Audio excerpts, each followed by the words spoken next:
But I can show you something that I worked on this morning, because it was always, I was kind of non-committal about this. I wasn't too sure, but I painted the background here. If you had seen previously, it was simply just like a sky, you know. This is again something like Laputa Castle in the sky. But the more I thought about it, I was like, you know what? We need to have some kind of layers of depth to this beyond simply the 3D modeled parts. So this right here, I painted it this morning, and to be honest, I was. This is the thing about that freaking emote, Jose. Oh my god. Kuma. Thank you, Ashwin. Dude, that's freaking amazing. Jose.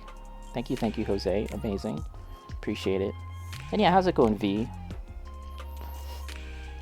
So as I was working on this today, I was referring to I had looked up some screenshots of the original movie. And it seemed to me, as I was working away at this, that I was matching the colors that I was seeing in my screen caps, right? And when I kind of stepped back, I was like, oh, you know what? I'm matching the colors of what I'm seeing in the screen caps from the anime, but it's actually not matching what I'm doing here. So, which all goes to say that it was very saturated, like it was a very kind of saturated, very heavily like jade color, emerald colors, very bright, you know, because it's a Studio Ghibli movie. Those movies can be very bright and colorful, of course. But this is a very kind of darker toned image here. This is a very kind of like, it's more stark, I guess you could say.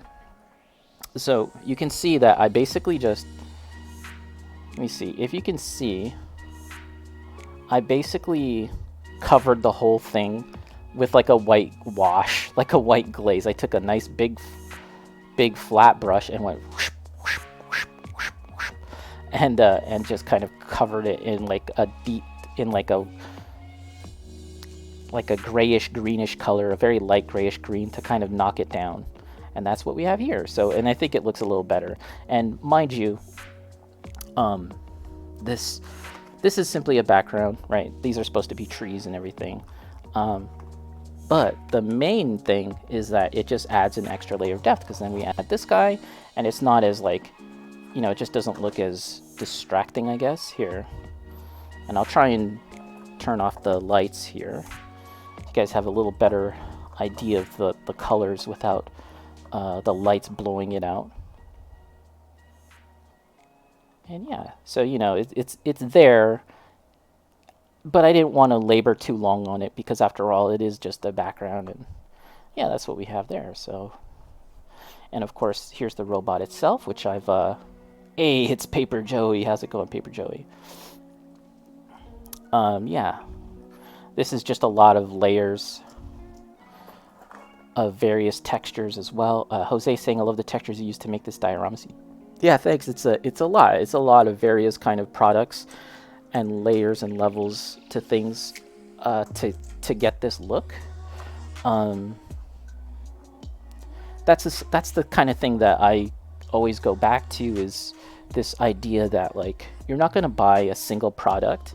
You know, you're not going to buy like a single item and it's going to provide you all the work like in a single brushstroke. It's not going to just work immediately. You kind of have to build it up and build it up over time, whether it be the styrofoam